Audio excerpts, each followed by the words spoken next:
Assalamu alaikum, welcome back.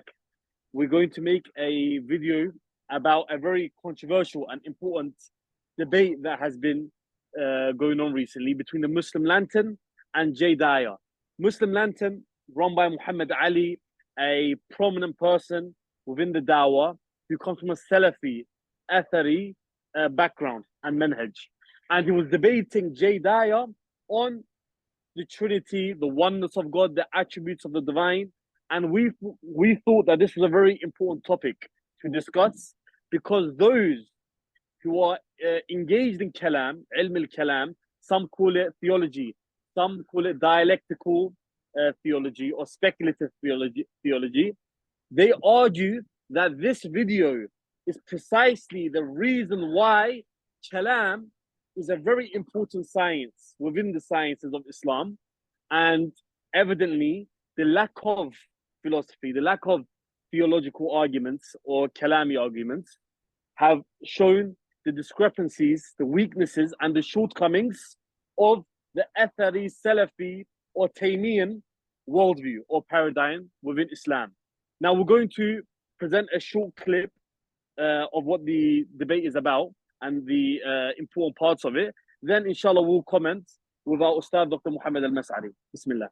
You can play the clip. Contradict when you say that he has attributes that are dependent. Do you believe that the attributes are self-existent, or do they depend upon Allah's essence and amongst themselves in a dependence relationship? Okay, I'll let you respond to this Muslim answer question. I'll get 30 seconds to respond. Yeah, he mentioned something about the color being apart. I mentioned many attributes like love and hate and this and that. So that is a straw man. Are they dependent? Is it a dependence relationship? To respond to the dependence or not dependence, we don't use this terminology. Allah doesn't use it, therefore I don't use it. I believe it's an attribute, and attributes exist within the creator. We don't use the term dependent or independent to them. Are they distinct? What do you mean by that? By the way, so I didn't. Yeah, so I'd pause there. Very good. Yep. So, Ustad, this is a very controversial yet crucial part of Islamic creed, theology, debated by various Mutakalimeen, philosophers and scholars. Yeah. The attributes of Allah, because Tawheed is the essence of Islam. The earliest of the Mutakalimeen, like the Mu'tazila, Al-Adl wa Tawheed, have argued for a complete divine unity or a divine simplicity. If we were just going to ask this question to you, the attributes of Allah, are they distinct? Are they independent? Are they dependent? How would a Muslim answer this question, do you think? Bismillah. Let's first go, this debate is with whom? Is it with Christian, believer, or a non-believer? Yeah? Christian Orthodox, yes, I believe. There's a Christian or an atheist? Christian Orthodox, I believe, yes. They play that usual thing. First of all, they themselves, if they go, for example, to St. Thomas or Aquinas and others, and if they expand the debate or the discussion to the fundamentals of their theology, and Augustine in time past, but especially Thomas Aquinas, he also discussed these issues and so on, and address these issues. The fundamental point is that are we talking about a necessarily existing deity who is acting with absolute freedom and spontaneously, meaning the necessarily existing being? First of all, we come to there must be a necessarily existing being, because whatever we perceive immediately, which is ourselves, our conscious, that's the famous Cartesian cogito ergo sum. I think, therefore I exist. Actually, he phrased it as a logical conclusion. It's not a logical conclusion. It's just description. If I perceive my own existence immediately and directly through internal visualization, internal perception. And this is the absolute zero of any start. And then I recognize then there are other entities around me. And then philosophers discuss, is that just the mind creating that out of nothing, and there's nothing existing except myself? But it's impossible. It can be proven to be impossible. Some people say the subconscious is something different than my conscious. So we have a second entity, etc. and we come to the existence of the real world, and from that we know that we definitely have a beginning in time and so on. I think these are these things, nobody argue about that. This is the basic let's say the basic epistemological theory of knowledge starting point.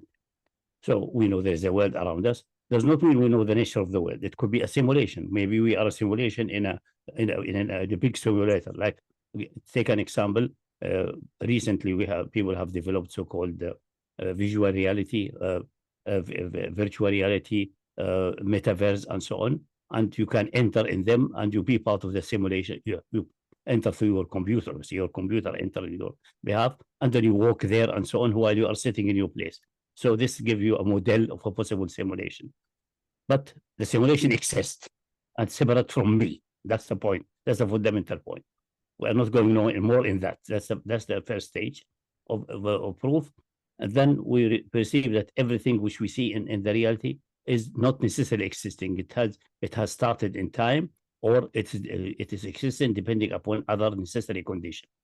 So by the argument of infinite regress, which can be developed strictly and mathematically, we end that all the things around us, the whole universe, the whole what we can perceive as, well, sometimes they call it our states of affair, our cosmos in a more sense than just the physical cosmos we see.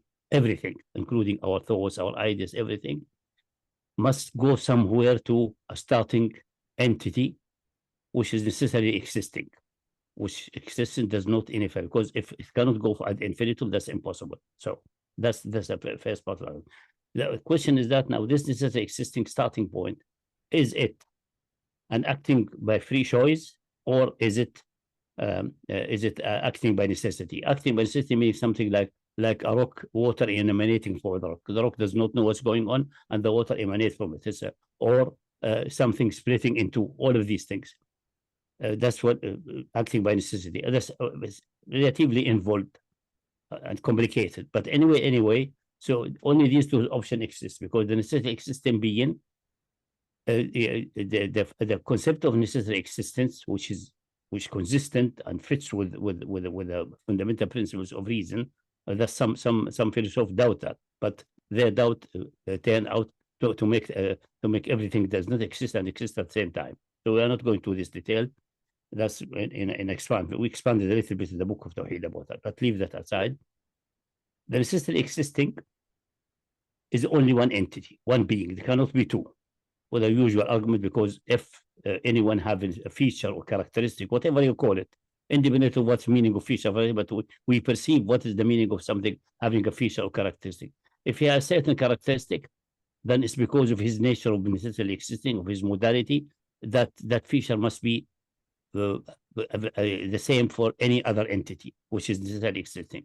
This way, two necessarily existing being, you cannot find any distinguishing feature in any one of them which the other one does not have. Because if one has feature and the other does not have, then he has a deficiency and it's not necessarily existing. So it is one. It is one, and this oneness in absolute. It cannot be divided in 2 bits, because if 2 bits, then the 1 bit is in need of the other one, and then this one is contingent. The bit A and bit B is also contingent, and the combination of 2 is even more contingent. Cannot be necessarily existing. So it's an absolute symbol. Now, people go. That's where really the theists should work from. That then refute that it could be acting by necessity like a nature, because that's impossible. Nothing will emerge, because it will be like an eternal rock. It's absolutely hard. Nothing can emanate from it, because it's absolutely simple. It cannot divide it. Nothing can emanate from it. It cannot give birth to a child. Nothing like that. So that's not possible. The other one is the absolute spontaneity, acting by free, which requires that he is, in some general sense, living and conscious and living. What we call conscious and acting by in freedom. That's what we call usually in human language a living being, a person who has conscious. His conscious must be complete, as dictated by necessarily existing, and immediate, what we call in Arabic ilm huduri. That's in the point of eternity, before any creation, and that's all what you need to proceed from there, to go to a messenger. Mutakalimeen and other people, went in the attributes, other attributes are the same, like the essence or not essence. In the case of necessarily existing being, there's nothing called essence and accident. All of it is sense. All of it's being. It's pure being. A pure being. If we talk about an attribute like mercy, like knowledge, and so on, that's nothing separate. We separate them only in our mind linguistically. Say the entity abstracted from knowledge, and the knowledge abstracted from the entity, two things which we can study and it's described linguistically. This is what I call, let me address a very important point, that what I call semantic delusion. Let me address delusions a little bit, for a few minutes. First of all, we have the optical delusion, yeah, and we see many examples in the net, the drawings of Escher and the famous candle and two faces, all of these things. That's optical delusion. But if we close our eyes and try to imagine something, we may end also into a mental optical or optical delusion. We may be deceived by, or illusion. We can be deceived by things like that. For example, you look to the right, and I can put 1 meter, 2 meters, 3 meters, yeah. Then I close my eye and extend that ad infinite. The process is a process. I keep extending. This I have the illusion that the infinite space really exists outside like that, but it's not true. It's just a generalization in the mind, and I may be having the illusion that this thing exists outside. That's one of the major problems with relativity theory and mechanics, that I think that space outside exists in some sense, which can be described by this mental construct, which, by the way, the mental construct is consistent, can be described mathematically with the usual mathematics and so on, deeper mathematics than the usual one. Because the moment you go to infinity, you have to do a very strict and very cautious mathematics and study the limits very cautiously. By the way, in time past, until 300 years ago, limits were not understood properly. People were not able to manage them. So we have to excuse the old Mutakalimeen and theologians for the mistake they made in that area, because that area needs a much more strict building step by step. That's one. But there is also another kind of illusion, which I call semantic illusion. Let me give an example, which came shocking in the early the last century in Principia Mathematica of Russell and his co-worker. I didn't remember the name at the moment. They developed from absolute zero of formalism a number theory. The natural numbers, and you can build further. They hope to establish mathematics into absolutely firm and strong base. Russell detected that an expression like the set of all sets, which doesn't have itself as a member, because set consists of members which are sets. And then he detected that this is something like that's contradictory, because if it is the set of all sets, then it cannot contain itself as a member. Otherwise, there's a larger set. Okay, that's impossible. But if it's a set of all sets, it must contain itself as a member. That's a contradiction. So what does it imply? The innocent term, the set of all sets, is an impossibility. But because you can express it linguistically, and you think it's pointed to something, you think it's pointing to something which exists or something is not contradictory. No, it's contradictory. It is what the programmer is on called null pointer. So many of these studies, if you analyze them further, they go to semantic illusion, fallacies. Although you can express them, the wording looks great, and it seems to be making sense. You can imagine something linguistically under that, but if you analyze further, like for example, let me give an example concerning is Allah in space? Does he have a location in space, or he's not in space? This seems to be a question, seems to be quite valid, especially the scripture and the revelation. You say the one in heaven, etc. And the Salafi are adamant that they test people in the doors mosque. Where is Allah? And the poor Pakistanis say everywhere. They say he's in the toilet, he's in the bathroom, and things like that, and terrorize the common simple people. In reality, this is all. They themselves are confused by a linguistic fallacy, because if it's allowed to say Allah is in a space, then he must be everywhere, because otherwise, if there a space which he cannot be, this means he is contingent. He is not necessarily by necessity. So, but But in reality, the space is really essentially our visualization of the freedom of movements forward, backward, right. For example, go to the virtual reality, go to the metaverse. You feel you are inside the simulation and you walk there, and there's nothing there, no space there. But because it is so simulated, you think you are in space and you think you are moved while you are sitting really on your chair. So it's very well possible that space is nothing than really the freedom of movements, expression of freedom of movements. Now, freedom of movements of material objects are a feature of the created being. It is three-dimensional, the one we perceive, but it could be any other number of dimensions. And these are contingent made by Allah subhanahu wa ta'ala. So the space is made by Allah subhanahu wa ta'ala. There's nothing called absolute space. Or if you wish, like Newton said, absolute space, God, what is absolute space? In the sense that he made the contingency, in that sense. So he's not inside the space or for example, Ibn Sina discussed the issue, what's outside the universe, outside the world, material world? Is it absolute void or it is full? And he proves conclusively that it is neither full nor absolute void. Looks like a contradiction. The mere term outside the universe or outside the material universe, this term references an impossibility. There's nothing outside. All is there is the universe. It is not floating in an empty space, extending infinity. And many physicists fall in this trap. They think our universe is like a ball, and there are other universes that may collide, and you can see in the radiation and the traces the sign of collision. That cannot be. That's impossible. So still, physicists are deceived. So if we notice this fundamental problem of semantic illusion, in addition to optical illusion, nobody deny, it's well known, and you can test it. Meant optical illusion need a little bit consideration, but you detect it soon. Sooner or later, you will detect it. That one is rarely detected or detected in scattered example. Let me give you an example, another one intriguing example of semantic illusion. One question which many philosophers say, the most fundamental problem of philosophy is that where is there something which is not nothing? This sounds as if nothing is something, nothing, but nothing is nothing. Can you say that again, Ustad? Can you repeat that again, please? That's the main fundamental problem of philosophy, is to explain where is there something, like myself, I know that I am something, rather than absolute nothing. Absolute nothing is impossible. Because if there is something, then that something must lead necessarily to unnecessarily existing. Necessarily existing has to be there forever.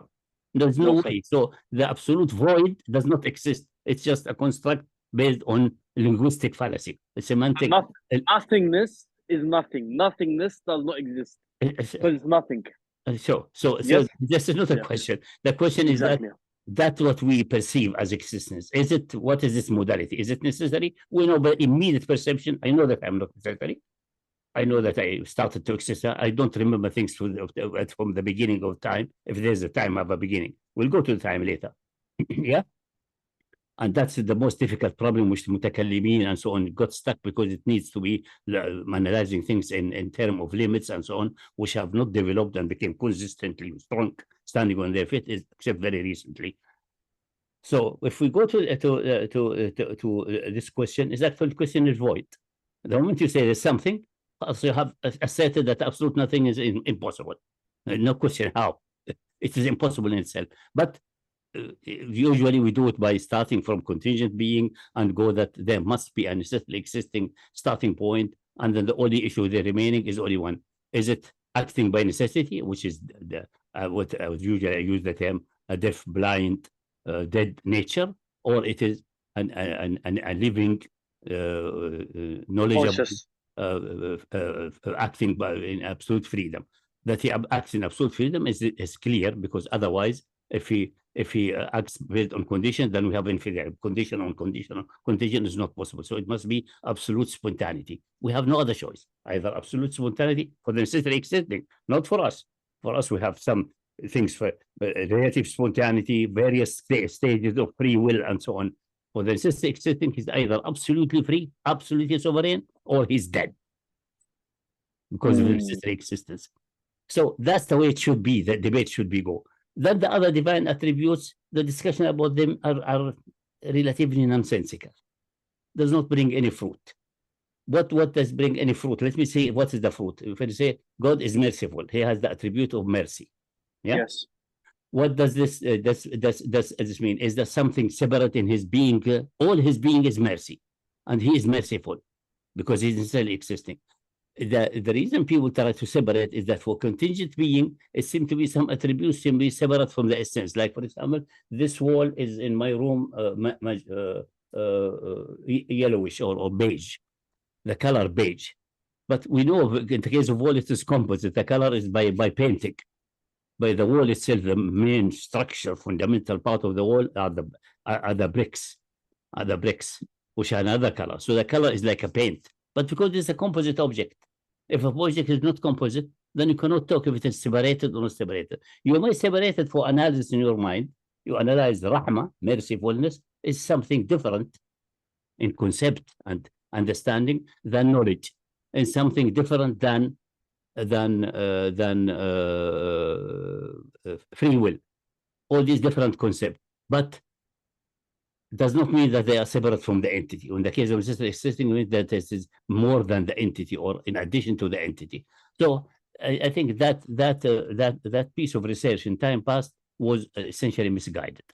And the one who's claimed that the sifat are essentially the same like the essence, which is the correct point of view for the necessarily existing, they are called people who deny sifat. No, they don't deny sifat. They say the sifat for necessarily existing, his whole being is knowledge. His whole being is rahmah. His whole being is you don't need to say. But Ustad, you know, when it comes to attributes such as mercy, you gave that example. How would you unify or unite mercy with anger, or mercy with justice? Since these are both attributes. Anger is not an attribute. Anger is an act. Rahmah is the intrinsic attribute of rahmah, which is benevolence, which is goodness. And the acts of rahmah, are acts. And that's the reason when we see the hadith, I clarified that, but these Mutakalimeen time pass, unfortunately, and Ahl Hadith did not go to the hadith and the Quran to learn from it in the proper way. What he says, when Allah finished the creation, he created hundreds mercies. Rahmah. He kept 99 above the throne. This is all metaphorical. And because even the throne is metaphorical, we don't want to discuss all these things today. That's not an issue. And he broadcast one of this rahmah in the creation. From this, the mother sheep lifts her legs so she doesn't hurt her baby. You see, all what you regard as rahmah and synchronization and what we interpret as kindness and as behavior of animals to each other, or the world does not fall. You could say that's rahmah. Otherwise, if it falls, it will kill you. So it's rahmah keeping him. That has been broadcast in the universe. How to understand that? The only way to understand it is metaphorically. So these are acts of rahmah. And this is Yawm al-Qiyamah, he combines all the rahmah in dunya, take it out of the universe somehow, and join it to the 99 and use it to have mercy on his creation. Look at the metaphorical expression. If you look at that, you know exactly what's going on. All these abhat about sifat, is it the same, or does he have this sifa and this sifa and this sifa or this sifa, this sifa, are just absurdity. It doesn't make any sense. Correct me if I'm wrong. Isn't there an ayah which mentions that Allah could have chosen not to act with rahmah or mercy? But if that is the case, wouldn't this sifa of mercy be contingent then, due to it not being necessary? What the act is spontaneous. It's contingent in that sense. The act is okay. So what does the act stem from? What does the act of mercy stem from? The divine will, absolute spontaneity. It's self-explanatory. You cannot explain further, because if you say the spontaneity, he does that because of this reason. Otherwise, he would not have done. That's not free will. That's how nature works.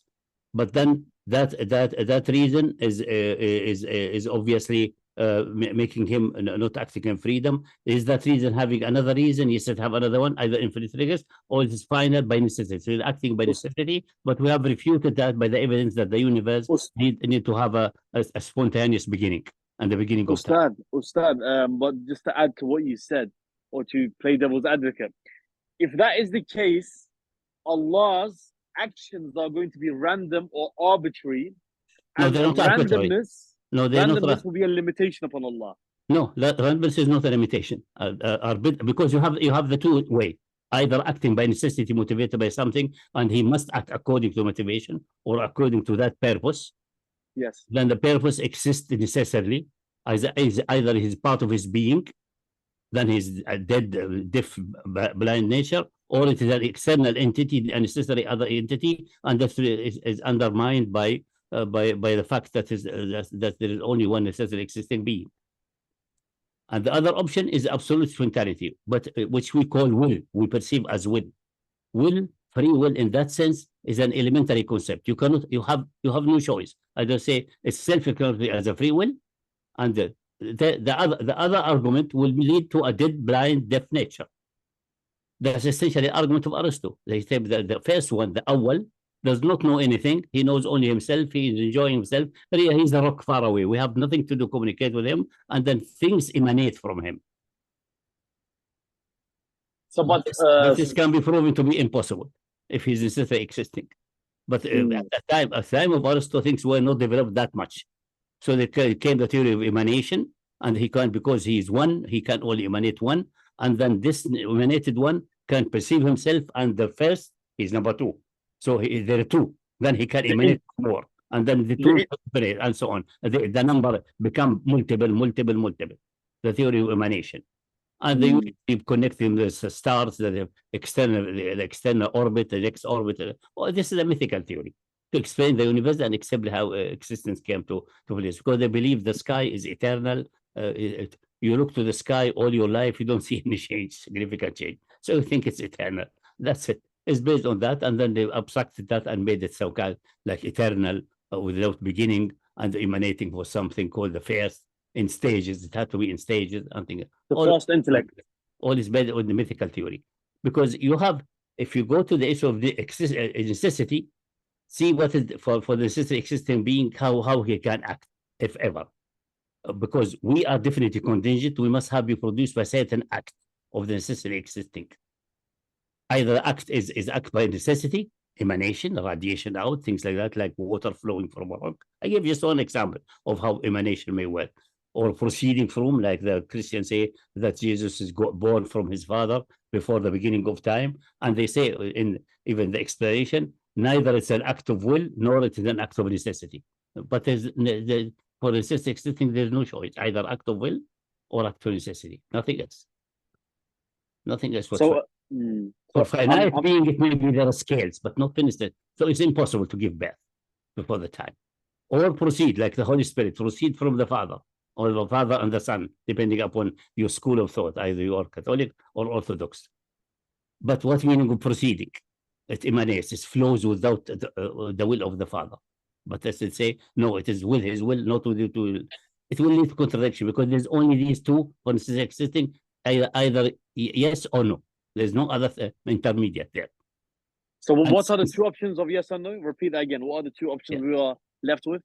Yes or no. Acting in absolute freedom, spontaneity, what we call free will.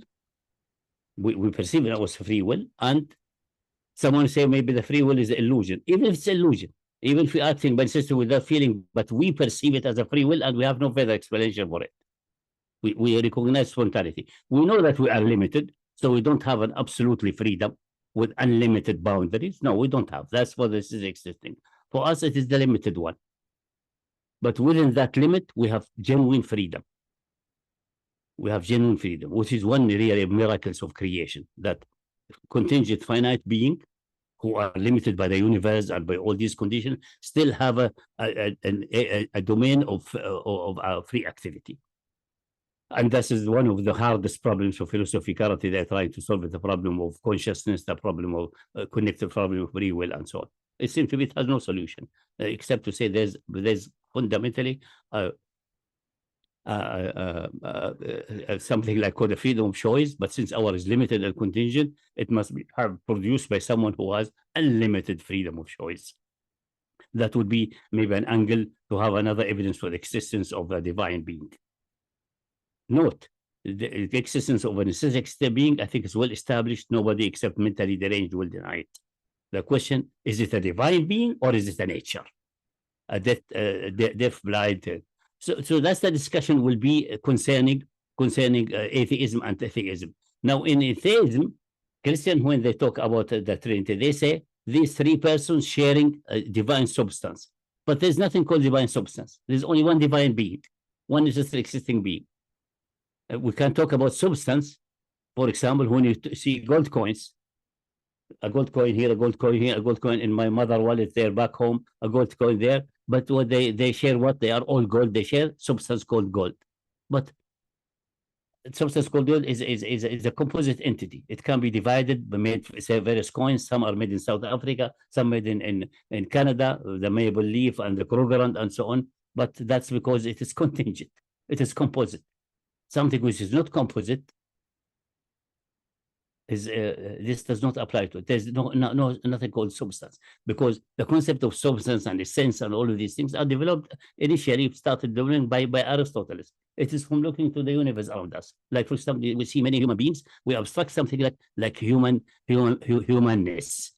as an essence, which bind all of these certain characteristics, or which is called humanness. This is an abstraction in the mind. Outside, there's you, there's me, there's X, there's Rash, there's Z, and so on.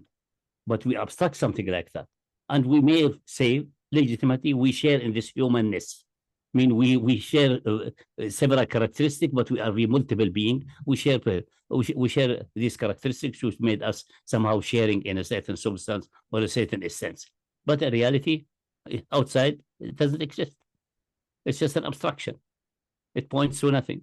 So when they say that these are three persons sharing in the Godhead from the same substance, it doesn't solve the problem. Then clearly, this kind of sharing is only possible if we are talking about contingent being, not a necessarily existing being.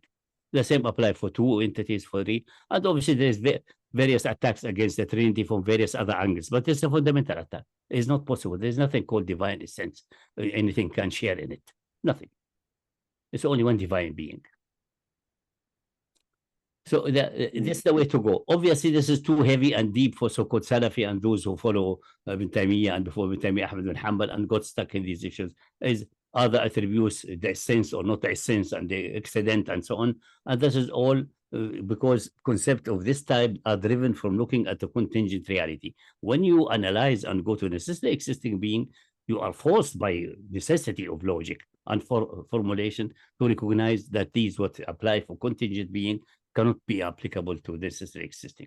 So there is no divine substance or no necessarily existent type of things, or there's no type. It's only one. You start as this type, and then you prove it can be only one. Not to ask a trivial question, but this view espoused by yourself now, which group within the Ummah would it be more inclined towards from the different theological schools of thought? Actually, in more or less, what's it called, Muslim philosophers in some aspect, in that narrow part. They have problems in other part. For example, it seems the Shia are more closer to this one, without being adopted really. It's regarded as an area of research and so on, and they don't say attack each other on these grounds. But definitely these developments are past this. So what have developed now is that what the Muslim philosophers, the so-called Sahrawardi philosophy and so on, but further developed. Yes. Further So developed. it's something that's dynamic. It's They formulate in time past what is primary, al-wujud or al-mahiyya. Most Shia scholars say now al-mahiyya is actually a reference to something which doesn't exist. Umur adamiyya. It's nothing. Actually, right? It's just abstraction, and that can be only if we have various beings. For example, when they say human being, the insan is hayawan natiq. Yep. It shares with the hayawan being animal life, which is walking, etc., sensitivity, pain, etc. But he has the faculty of ability to express himself. Natiq means not speaking only, capable of reasoning, because and not expression of reasoning. So it's hayawan natiq. But even hayawan, there's nothing called hayawan. There are many hayawanats and many species and so on. But it's all because of the contingency. That when you go to the system extremely, everything converges to an absolute point. Nothing should be. But these developments are recently. I don't blame anybody, but I blame this one to indulge in these things before clarifying the issue of these fundamental issues and past this level.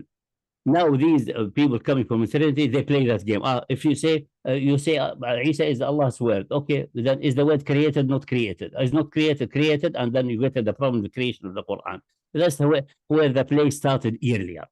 Yes. That's where the Jesus is called the Kalima of Allah, the Ruh of Allah. Is Isa ibn Maryam alayhi salam. Is he created or not created? Yeah, so but how is the Quran uncreated? It does not mean even that is kalima in the sense of kalima of word like the words of the Quran, or not a kalima in the meaning of the kalima described in. If he wants anything, he says be, then it happens. Be the kalima, creative word. That's something different. It doesn't mean it has a metaphorical meaning which can be analyzed. He is made by a kalima of Allah, and his mother say. We shake a kalima min, a word from him, a gift from him, but we call the kalima as if the materialization of the kalima. Obviously, the kalima does not materialize. The kalima is a spontaneous is an expression for the spontaneous activity of Allah subhanahu wa ta'ala, the decision making. Because we are human. If I want to go to the market, say now I'm going to the market. I talk to myself. Now I go to market. So let me go, something like that. That's the way we express ourselves internally, and we abstract that and use such metaphors. It's interesting when we say about the Quran mentions that in case of Isa. It says إن مثل عيسى عند الله كمثل آدم خلقه من تراب ثم قال له كن فيكون. We know because many said this is between turab, dust, and the creation of Adam. There may be billions of years, long time. But anyway, kun fayakun. Right? But it was intended the moment the turab was there. It will be done in due course. That's one. And Isa is like that. Same one. Be and have it. It doesn't happen spontaneously. It took 9 months, normal pregnancy. Yes, sure. But on the other hand, what I know to attract attention to this Salafi brothers and their like, in other place, Quran said, he in the discussion, he said, what prevents you from making you to something which I created with my hand? My 2 hands. Allah has a hand, and they get stuck with that. So 2 hands. 2 or 10, it doesn't matter. In one place, I don't know, خلقناه بأيدينا ما جعلنا من الأنعام. I am created بأيدينا, with our hands. Our hands. Anyway, question. He says here, خلقت بيدي, and he says, إنما أمر الله يقول له كن فيكون. Which one is true? Both are true. بيدي is a meaning with a special care and attention. With special care and attention. Well said. That's it. Yep. And it may have a hint that it's not done not done like a symbol. It's a very complex process. Need attention, and it may be a hint for evolution. I don't go into these fine points, but it show you. He says خلقت بيدي, say خلق من تراب ثم قال له كن فيكون. Both are true. Ustad, what they do is they strawman. They say that or if they are not true, if they're both not true, the يدي is another expression, kun fayakun, but with certain another connotation. If it's not so, then the Quran is not from Allah. It's contradictory.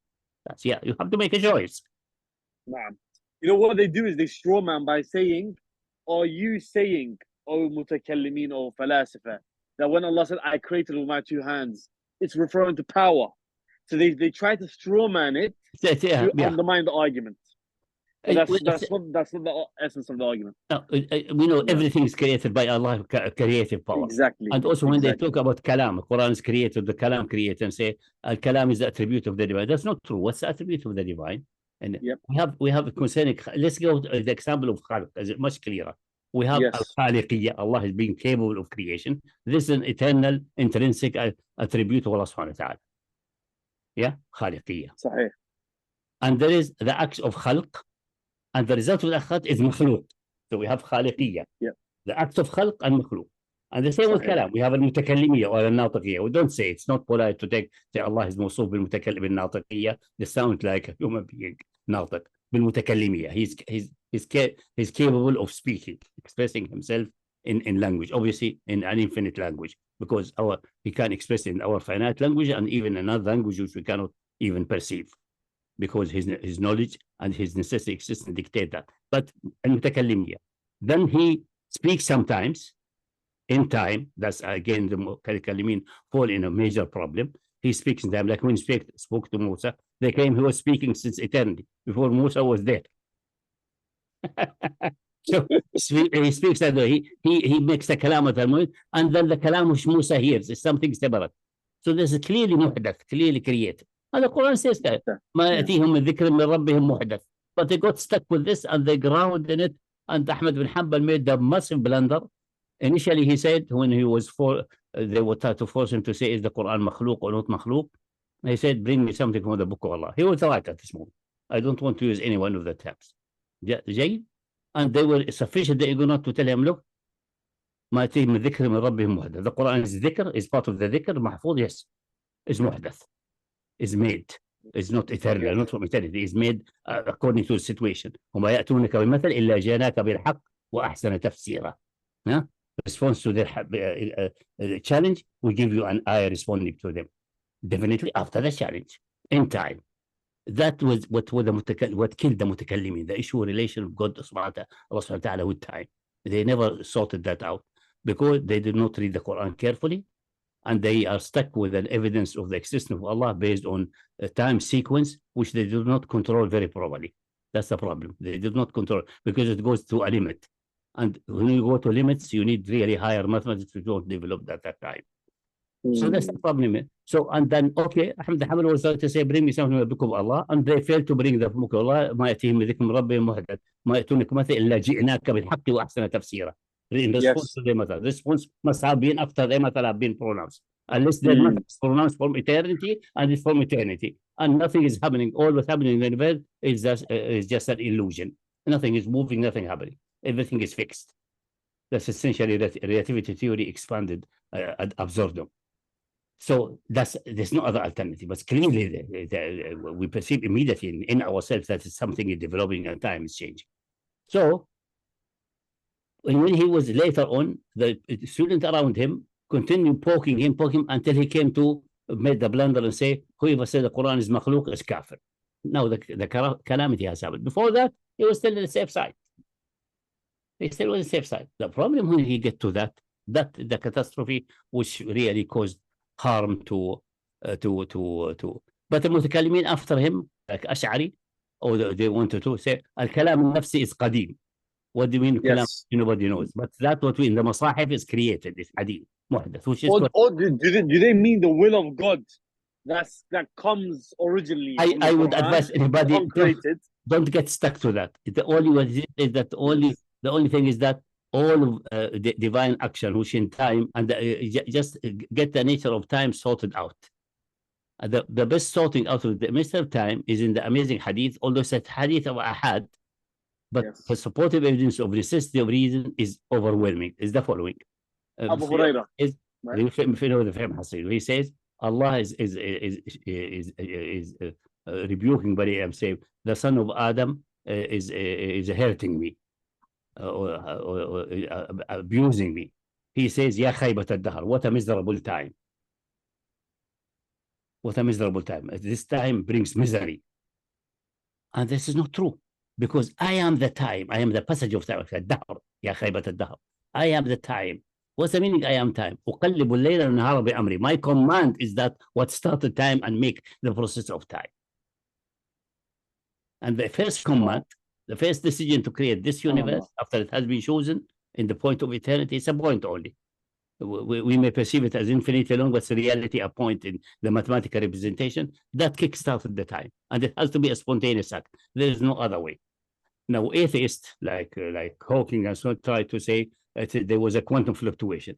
But quantum fluctuation is only possible if we have already time. Quantum fluctuation happened in this universe because we have already time running. But starting the time, and they say some kind of some kind of an axis of time flipped. What flipped it? How it flipped by itself? And it was not flipping for eternities. It doesn't make any sense. But they are stuck because they took the model of space and time. That time extended to minus infinity to plus infinity.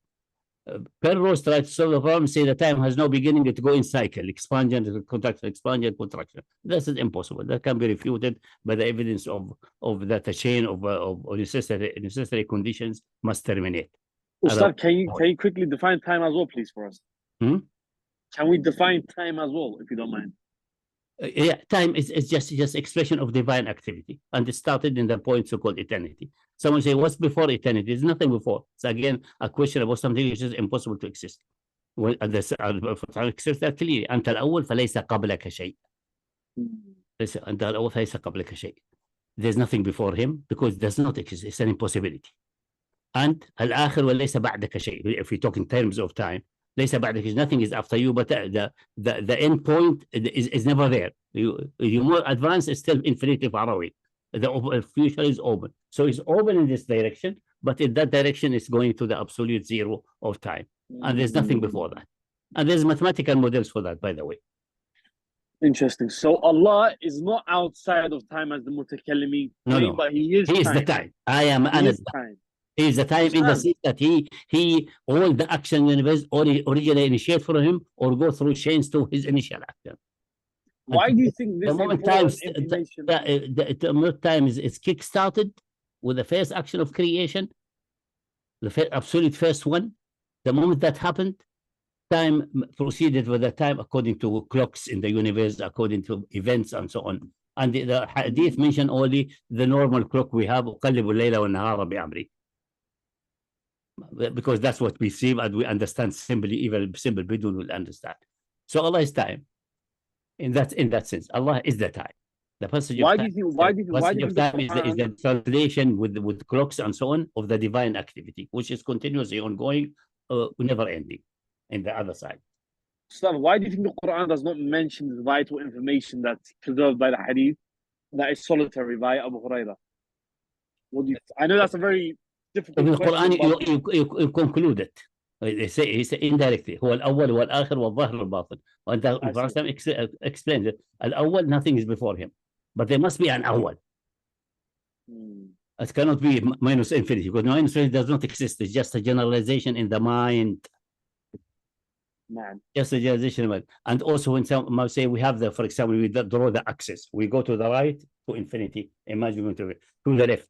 And you say we can go to the left to minus infinity. To minus infinity in the real axis, for example. So without beginning, people think again. You started here. The beginning is here. And going this and going this. There is a beginning. Always there's a starting point. They think, say, if we represent the time as from minus infinity plus infinity, it starts with that beginning, like Berhat's claim, and goes without end. No, you represent it as an axis which does not represent time properly. It may represent space, because space, you can't imagine. I go right, infinity. I go left, infinity. No starting point. Yes, starting point is here, both left and right. But in time, there is no, it's only one way. And started there, the point of eternity, and proceed without any end. So al-awwal is different meaning than al-akhir. Al-akhir meaning not ending. While al-awwal meaning really starting, but nothing before him, and anything before him does not make any sense. It's an impossibility. So that means we cannot call awwal the starting, because do you see my point? So if Allah الأول as the messenger of Allah defined أنت الأول فليس قبلك شيء, nothing before him. That's it. Okay, like this, it makes sense completely. Yeah, definitely. So you know what? The fundamental issue is that the Ashari, Salafi, Taymiyan mindset or worldview is preventing the Muslims from actually achieving, or let's say, actually, the blame is not on Taymiyyah. The blame is on the one of the who go to Tahawiyya, go to Ahmed bin Hanbal, the various things of that level. Ibn Taymiyyah really broke in these areas and did something. All the issue of awal, he did not reserve on time, we didn't issue properly.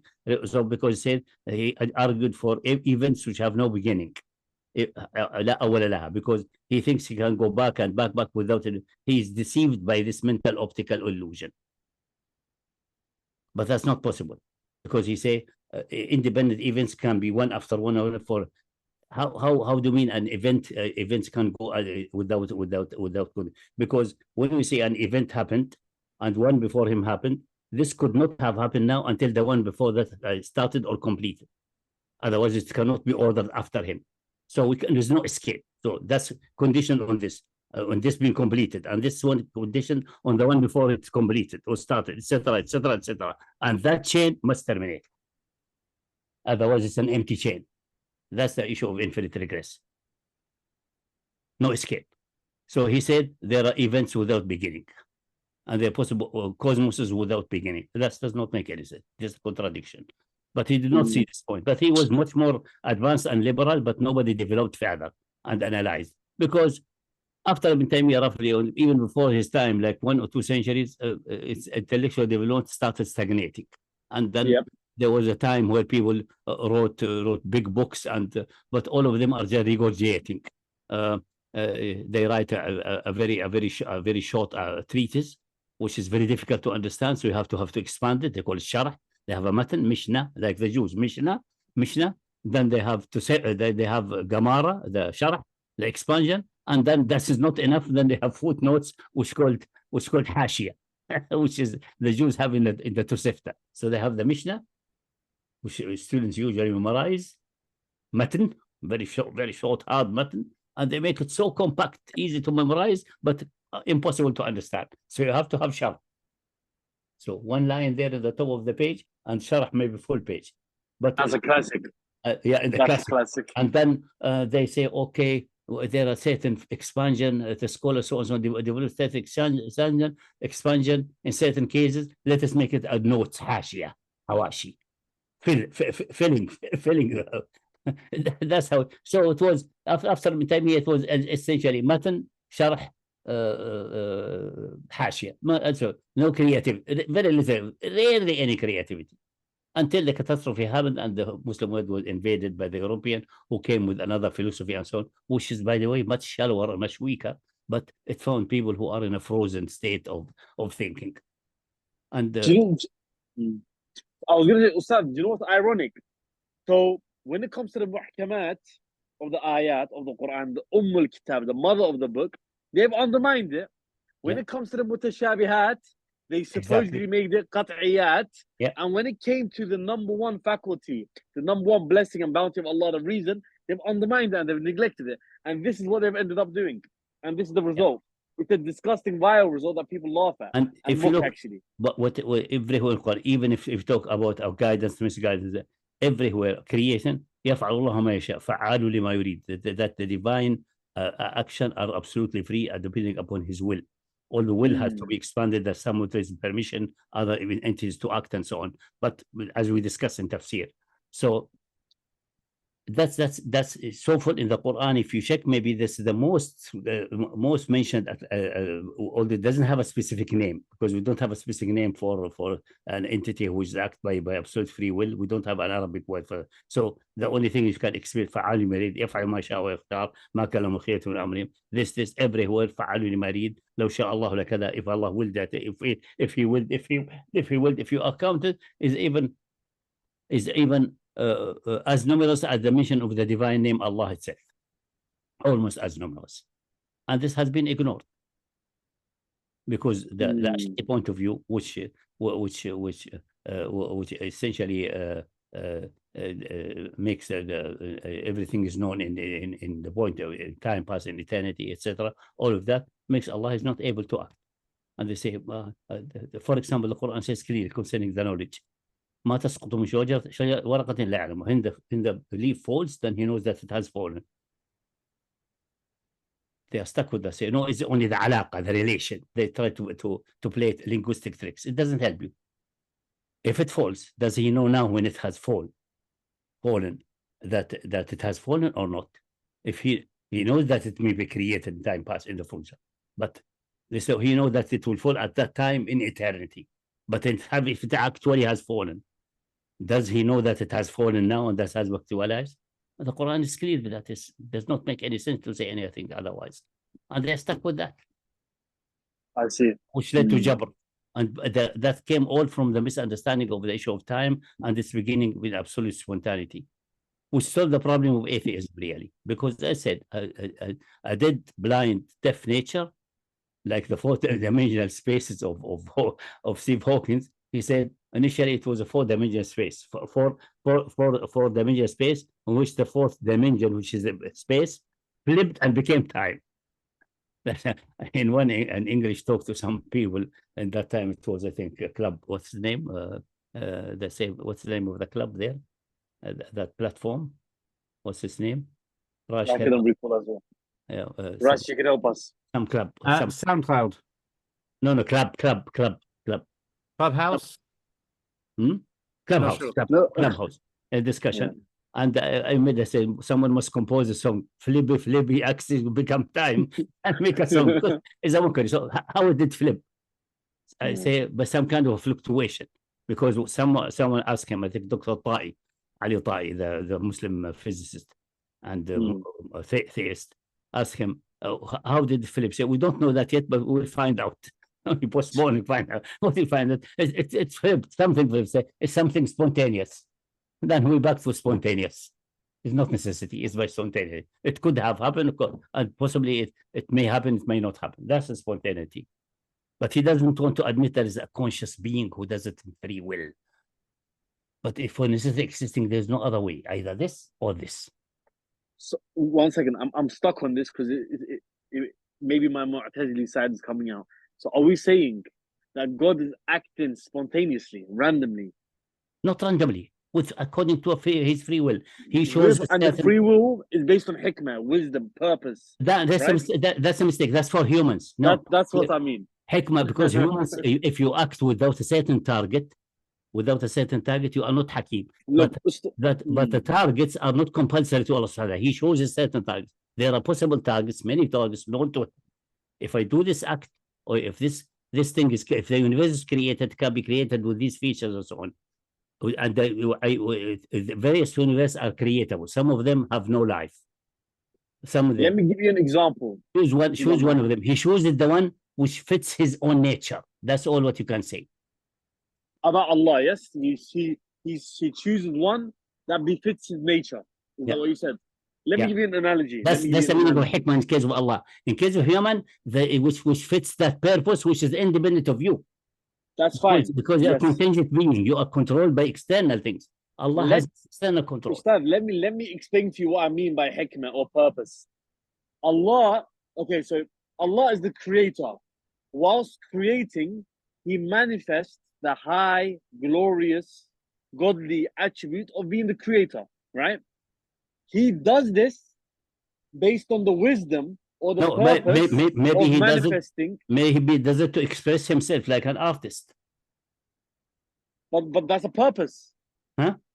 That is a purpose as well. But that's a purpose. No, maybe he does not want to. He want to create being who will recognize him and give them the gift of being, like the Sufi says. But again, that links to what I said as well. But the purpose. The point, the problem with the Mu'tazila came from there are various universes, something better than the other one. He chooses the best because it will be not wise to choose the lesser one. Yeah. The problem is that, or greater. Let's say greater. It's better. It's more. It befits man. But it's the fallacy because the various universes, you cannot order them in line. Let me give you an example. Look at the plane. You may order the real axis in line. This number bigger than this number. But if you go to the plane, all the points on the circle are having the same distance from the center. They differ only in the angle. Now, what's preference of an angle? You don't know. Okay. We don't know. For us, we cannot give a preference to the point here. So we can say this point is closer to the real axis is better than the one closer to the imaginary axis, for example, if we represent complex numbers. So you see, the possibilities, the contingency are multidimensional. But Allah does manifest, or he does create all the possibilities. So I wouldn't see that. No. He knows all the possibility in eternity, the creatable possibilities. Yeah, exactly. And he chooses one in freedom. He's not compelled to choose this one. There's no compulsion on him. That's the point of the free will. He could have chosen something else. That's it. Otherwise, it's a dead blind nature. You don't need to compose knowledge. So we do not. Okay, I see what you're saying.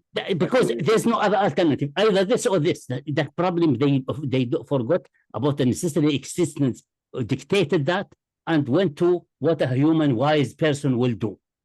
I want to reiterate my argument to you again, so you can refine it or see the positives and negatives regarding it. Look, creating is great, so Allah is creating because it's great in of itself. It actually manifests the divine, godly quality of being the creator. Meaning, to give a metaphor what the people understand, is like an artist. He expresses him in a painting. Well said. Nice painting, and he keep it in the cellar. Nobody sees it. Just self-expression. That's a possibility. That will be for me. For him. For me, that would be hikmah as well. I would count that as a hikmah. But it's not compelled to do that. He could have forsaken that and do something else. That's true. That is true. That is true. Because he didn't decide. I enjoy this infinitely powerful and perfect existence. I would like to share it, but obviously creating another God is not possible. It's not creatable. God is not creatable. Necessary existing is not creatability. It must be contingent. So I create things which are as close to God as possible, meaning they have free will, yes, albeit limited, and mind. Yes. Although some of them will commit crimes, some of them will insult me, some will hate me, still that's better than that. That's my choice. He could have created a universe, everyone is worshipper, everyone is nice. But in actuality, he is able to create a better version of creation that chooses, for example, look, everyone agrees that maybe. We don't know. We're speculating. We don't know if that's creatable. Maybe it's not creatable. Until we know all the conditions of contingency and comprehends all of these possibilities, we cannot decide it. Maybe some universes which are maybe not creatable. But our universe, by its basic laws, for the initial parameters, if they vary slightly, there will be no possibility of organic life, at least.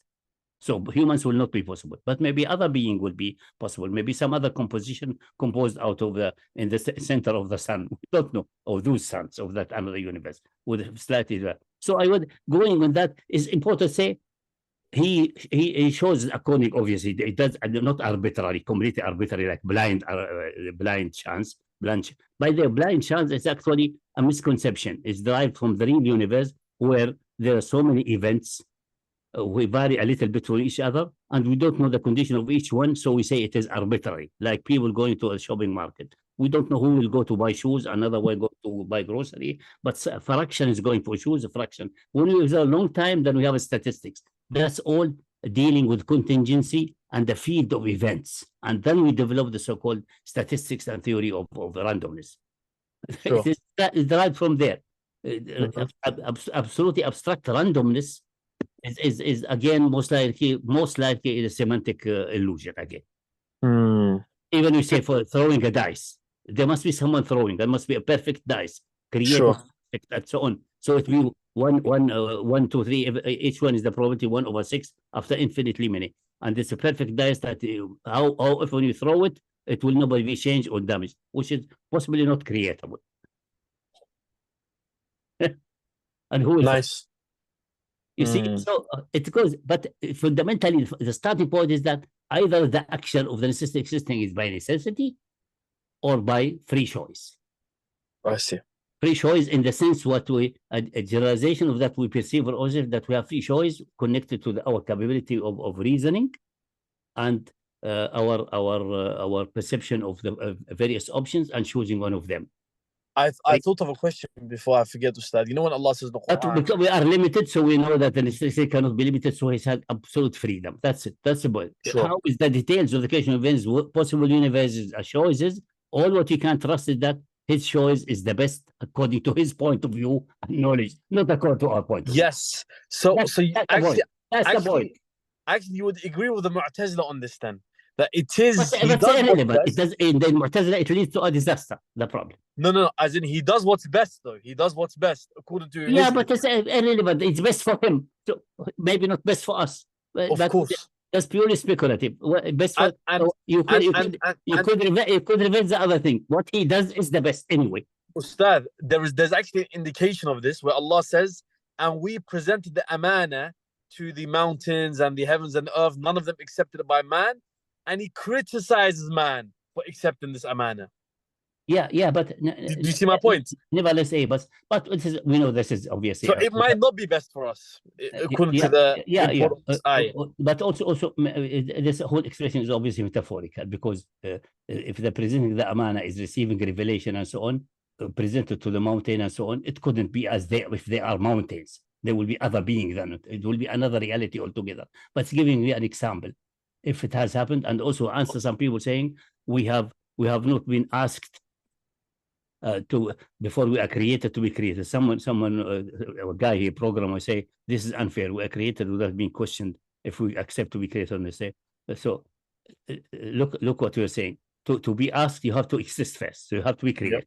Yep. So that's the damage is having done. And then when you ask, you say, I don't know what you are asking about. I don't have enough mind. Give me more mind. And I give you more mind and say, but what the test will be? Let me see the test. Go through it like a preparation for the exam. Read the previous test and make it. Oh, then it is done. Then the damage is done. Then you have gone through the suffering.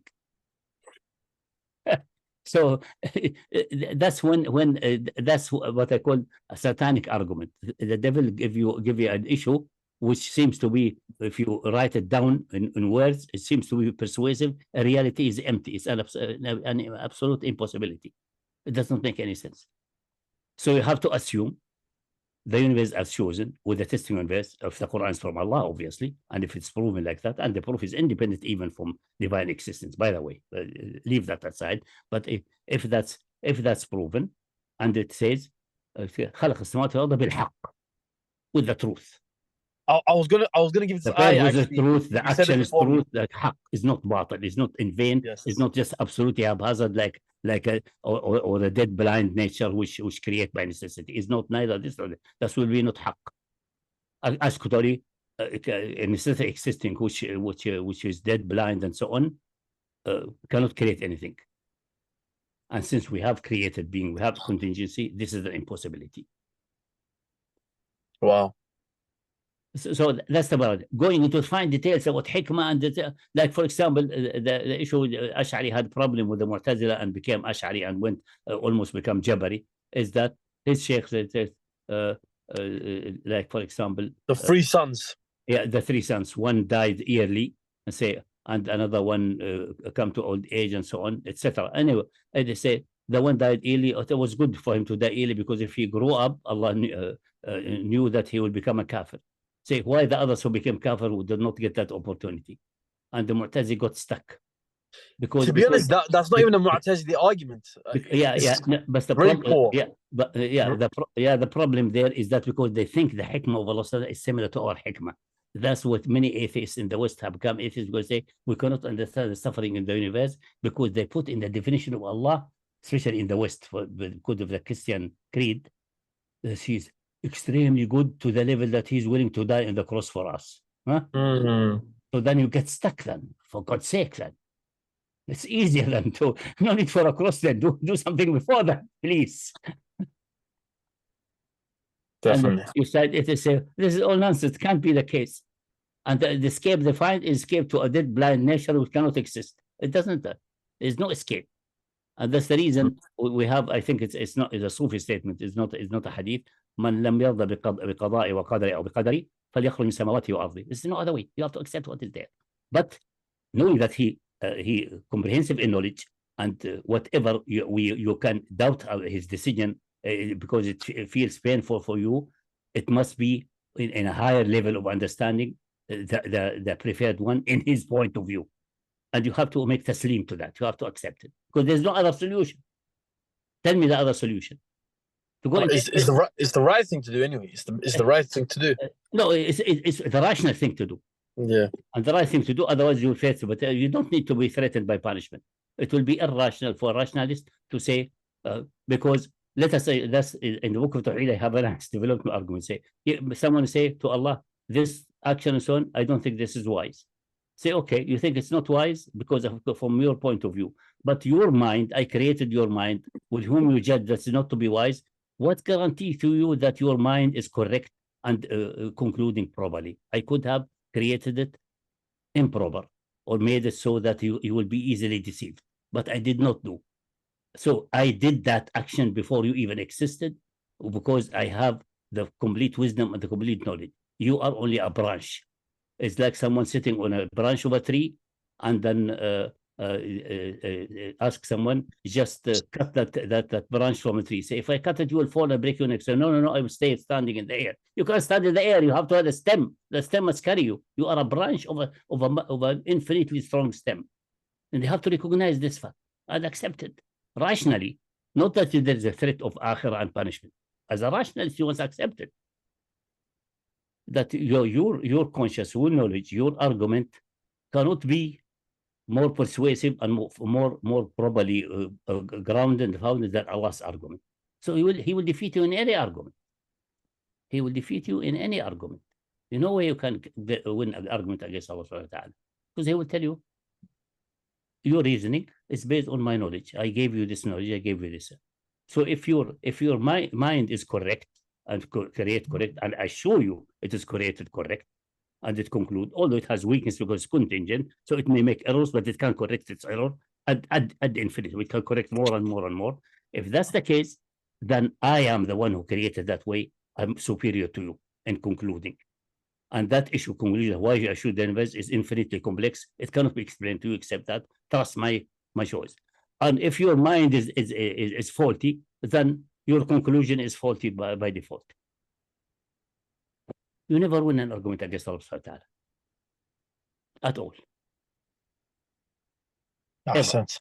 Well said. Ever. So I would the Mu'tazila went in matter of hikmah excessively and ended into trouble because their understanding of hikmah is the wrong understanding based on most likely what Aristotle and so on concluded, abstracting from human being without noticing that the availability of option for the divine, the possible universes are vast, maybe infinite, the possible creatable universes.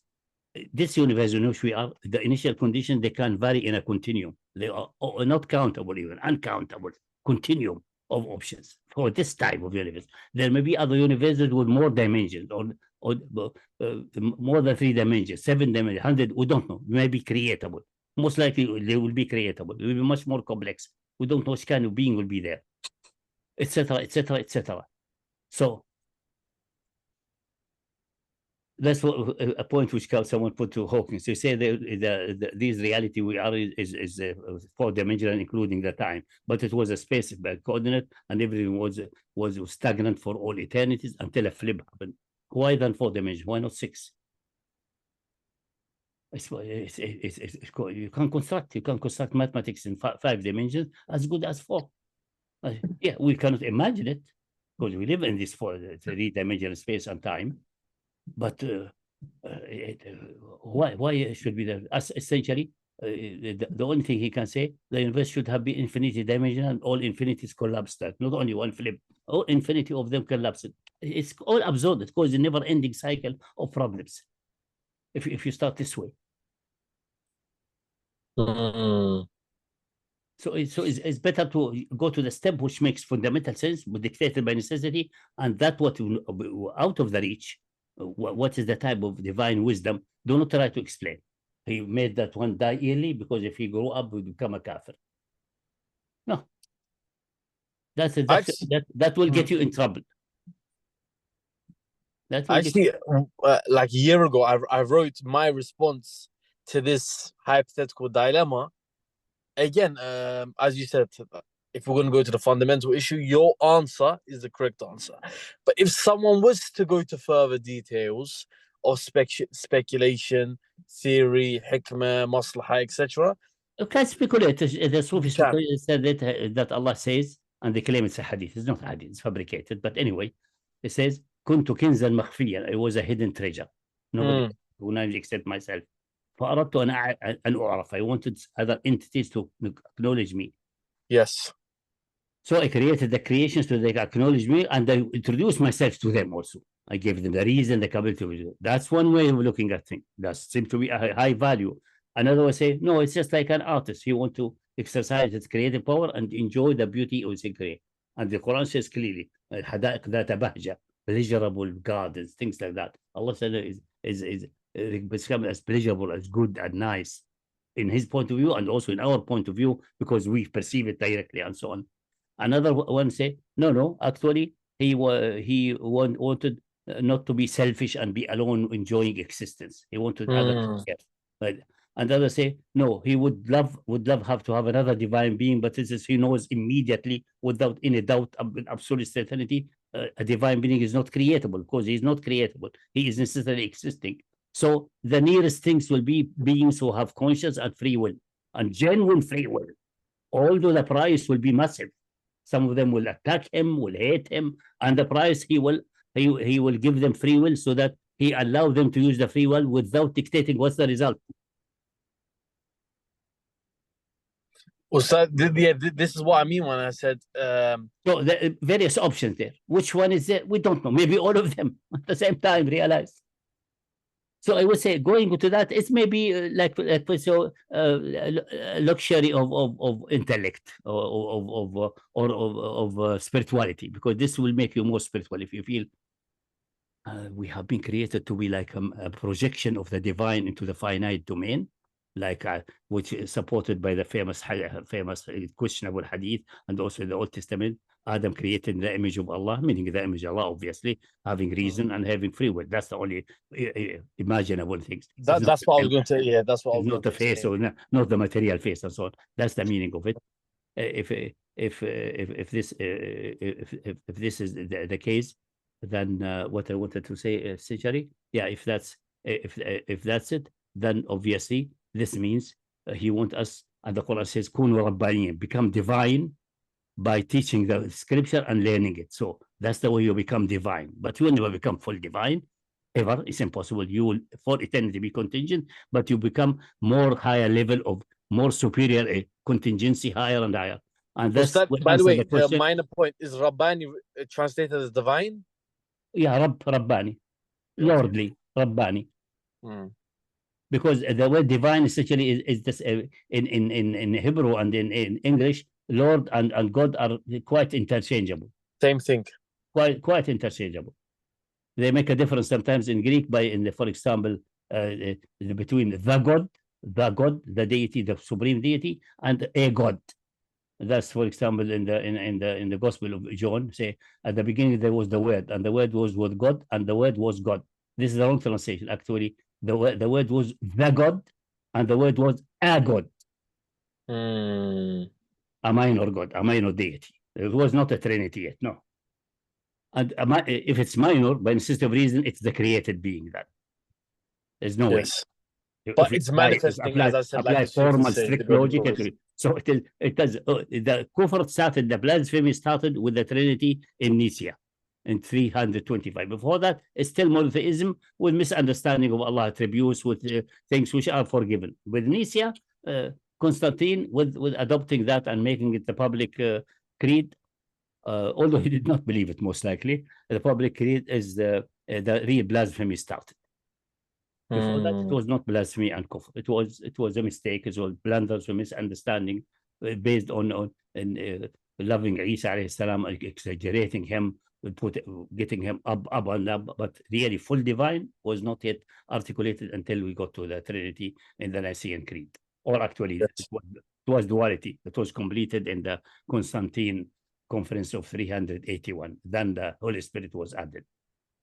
So Allah always criticizes every group in general for dhann and speculation and maybes, and then attributing these speculative ideas to God, which leads to disaster and misguidance. Exactly. Now, within this type of dialectical theology, so it's better this area I would avoid, except what dictated by necessity and sanctioned strongly by the Quran. ما خلق السماوات والأرض إلا بالحق. What's بالحق? With a purpose, chosen by him. Nothing dictated to him. He could have chose otherwise, but he chose this one. That happened. Khalas, it's gone. We don't need to discuss what was in point of eternity, what all contingency. That's all gone. This one is the realized one, and we have to go with this for all eternity forward. That's it. Very nice. That's it. Okay. But the issue of that Kunu Rabbaniyin and that that in paradise, if some people say, oh, it will be boring. It will not be boring because you will have to do more mathematics, more philosophy, more things, and it never ends. It has no end. Well said. Level, never ending. But backward, beginning of time, it has to start. There, it has no end. That will resolve most of these problems. But I would say, if we're discussing with Christian, if we're discussing with atheists, then the issue is only necessarily existing. We have those two choices. Necessary existence, contingency. You like it, you don't like it, you like the choice of God for this universe, don't like it, you can strike. I will tell anyone, there are 4 walls here and the ceiling and floor. Strike your head here until your head is smashed, or commit suicide and relieve yourself. That's nothing can be done. You have to accept it. You can reason reasonably that this is a good one, even if I'm suffering and hating, because the one who made the choice is a perfect being, not a perfectly good being. That word good is dangerous. Perfect being, and this is the meaning of goodness for the divine.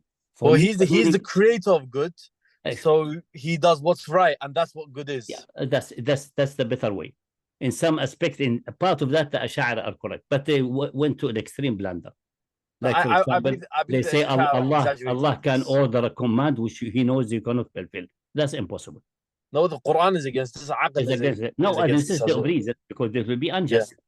Because justice meaning, what meaning of volume? Let's say it's better to define injustice. Injustice is that I make you accountable for act which is not yours. Yes. This connection between cause and effect. That's irrational. That's an irrationality. And so injustice is intrinsically irrational. And irrationality can never be... Irrationality is injustice in that sense, yeah. Yes. So you cannot accuse Allah I order you something which you don't have the capability to do. Then I am the one ordering, I'm irrational. This is what Allah says when He always says He judges with what's haqq, with what's right. That's the haqq. Yeah. So that's enough. They should not go so that taklif bima la yutaq is possible for Allah. Because they combat Allah in this respect with contingent being. A contingent being can be oppressive and zalim. Allah, it's impossible. Although the expression in the hadith, Allah said to the creation, the hadith al-Qudsi, I have prohibited myself from injustice and made injustice prohibited between you. So don't commit injustice against each other. This may be truly, it was possible, accessible to the power, but Allah decided He will not exercise for all eternity, so it became impossible afterward. Ustad, there's an ayah which says, why would I oppress you? Exactly. For what reason would I oppress you? You could say that because He's addressing the creation, He said, look, injustice so bad, I prohibited myself. Actually, instead of saying it is impossible for you to be unjust, that will not be understood by the common people normally. But today, I prohibited myself. It would have been feasible for me to do, but I didn't do. So don't do. That's more persuasive. But in reality, it is impossible. It's not accessible to the divine power. It is accessible for the limited powers because they are limited. Exactly. And I think this is what the ayah means when it says, why would I oppress you? Because oppression comes from neediness. A being with needs and desires and limitations. Exactly. For contingency. Yeah, contingency. Non-contingent does not need that at all. Yeah, well said. It should not. And even if we speculate, say just as a kind of imtina', if he would been able to do that, he will prohibit that himself out of perfection. And the moment Allah prohibits something, himself to do something, it will be the case for all eternity. It's taken out of the domain of power. If it would have been permissible before, but it was never permissible. That's the better point of view. But expression like that, it persuades the creation better say, I am prohibiting myself from justice. I started myself. In that sense, so it's more persuasive. It gives you interaction with Allah, like He's talking to you like your friend. Yes. Not like, so I couldn't commit injustice, impossibility. Now you don't do it. It doesn't sound like I prohibited myself from injustice. It's so bad. There's a proximity. There's a closeness. Yeah, the closeness, some way to feel that you're connected to Him. I want you to be like me. Be like me. And that makes sense. Allah is merciful. You manifest mercy. Allah is powerful. You manifest power, justice, glory, honor, etc. Exactly. This is what is meant. That's what meant. Ustad, we definitely need a part 2 of this. We definitely need a part 2 because I have more questions as we go along. Would you like to wrap it up? What would you like Yeah, to say? yeah. At the... Maybe Yeah. another time, but I think this is the best approach is there to go the basic necessity of reasons, and don't indulge too much in issues of attribute unless you certify to the fact that the separation between entity in a sense without attribute and the attribute is just an intellectual construct to study these things separately. That's all. In reality, Well, also- outside this cannot not it doesn't exist. It is impossible to exist because an entity without any attribute is a non-entity. It's an impossibility. And attribute without an entity carrying it, it contradicts the meaning of attribute. Attribute is something describing an entity. Sorry. So attribute is floating in the air is just a linguistic construct so that you can study it. Like, for example, what is ilm? But we know the attribute of ilm is in a certain entity. It is an attribute of an entity which is alim, who is knowledgeable, and so on. But what is ilm? Knowing things and so on. What is rahma? Being kind. Things like that. People sometimes go into these fine details. Some of them are good and persuasive for good action and so on. And some of them are for intellectual enjoyment. And some of them for more spirituality. But maybe okay. But if you do it, then do it cautiously. But the Salafi, the problem with the Salafi is that they got stuck with this anthropomorphism. They think, oh, he has two hands. He never said, I have two hands. I created my hands. ما عملته أيدينا. And so on. Always connect to certain action. I was, you know, I was going to say that before we presented this. I was contemplating, and you just said the exact same thing. You know how Allah describes the sifat, like I am merciful, I am powerful, etc. He never describes the hand, the face, and the shin like this. Yeah. He never does it like this. Yet these mutashabihat, they make it like it's qat'iyat. Yeah. When it's clearly metaphorical and majaz. That's the disease coming from following Ahmed bin Hanbal instead of following Quran and Sunnah. That's it. And they claim otherwise.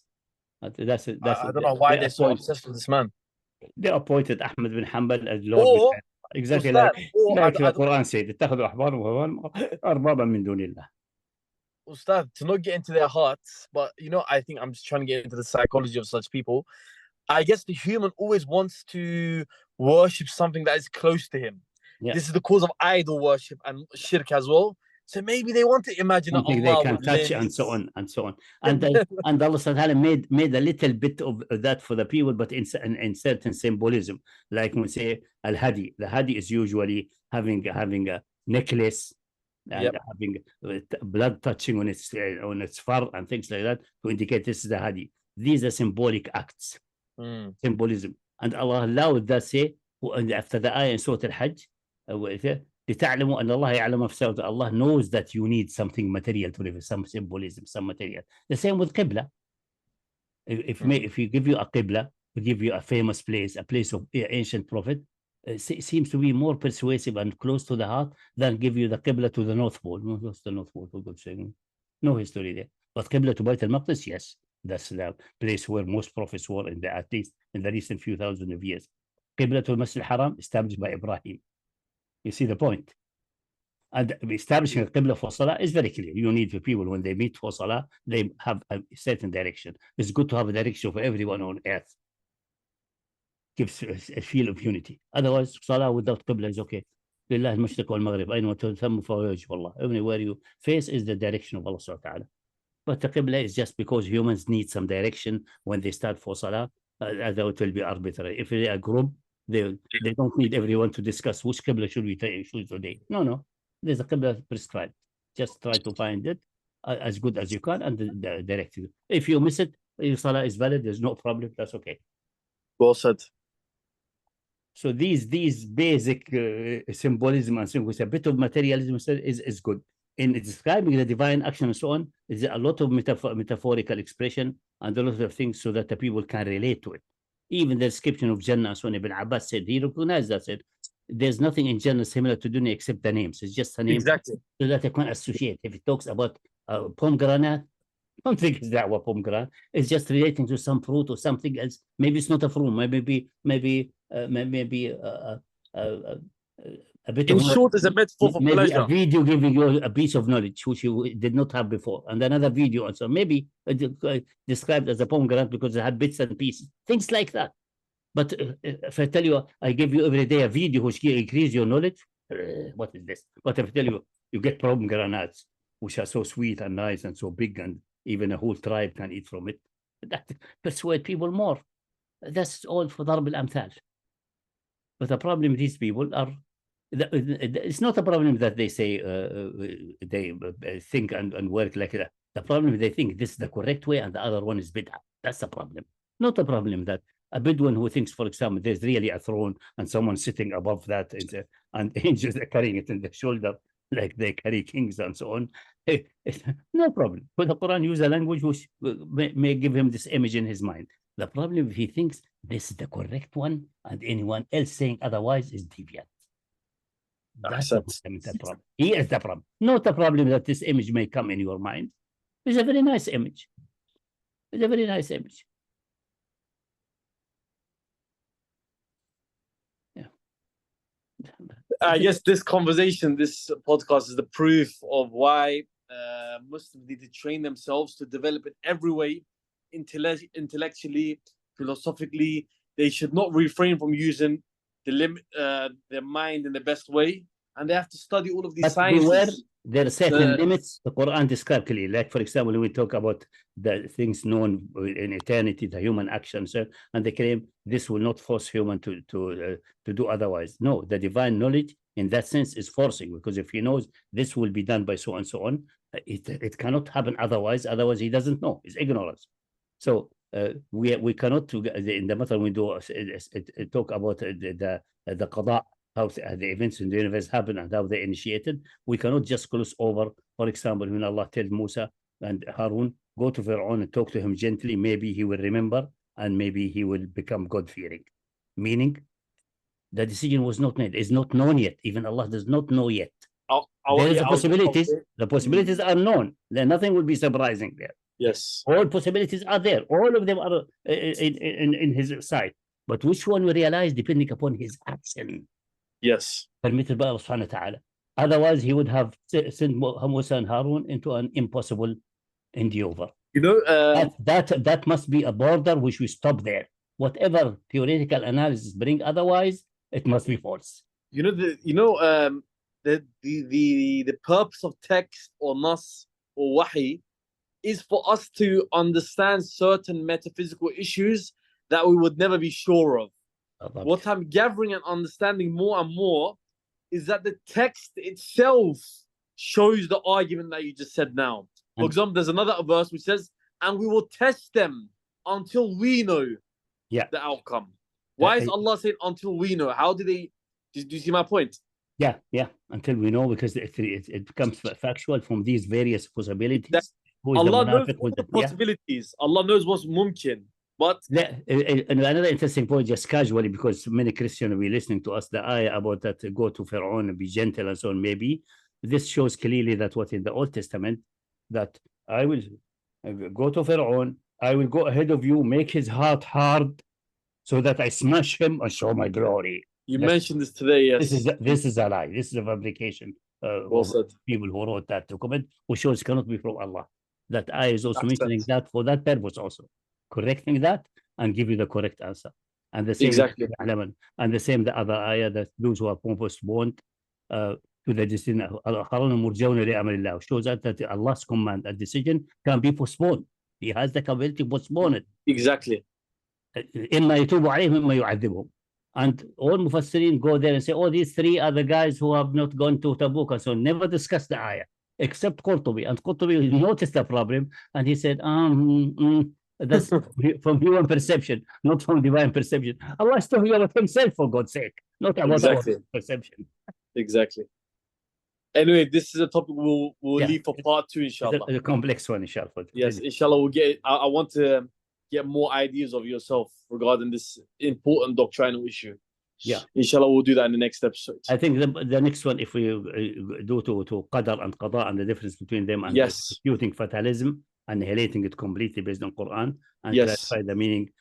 Allah guides whom He wants and misguides whom He wants. What does it mean? Such expression in the Quran and or maybe in all the scripture. Then we will be. We will do this one. The most important one. I think going into the divine action, having target, having no target, and so on. We know they have a target. Exactly. But his choice. I watched your video on this from way back, but I need to repeat and watch it again and take notes so I can interview you properly on this topic again, inshallah. بإذن الله تعالى. Okay. Okay, thank you very much. بارك الله. Rashid, do you want to come before we end it? Let's just conclude. Yeah, whenever you want, just yeah. سبحانك اللهم وبحمدك نستغفرك ونتوب إليك. اللهم صل على محمد وآل محمد اللهم كما صل صليت على على إبراهيم وعلى آل إبراهيم في العالمين إنك حميد مجيد. وبارك على محمد وآل محمد كما باركت على إبراهيم وعلى آل إبراهيم في العالمين إنك حميد مجيد. والسلام عليكم ورحمة الله وبركاته. And since we are at night, good night. Thank you very much, Ustad. Assalamu alaikum. Yeah, man.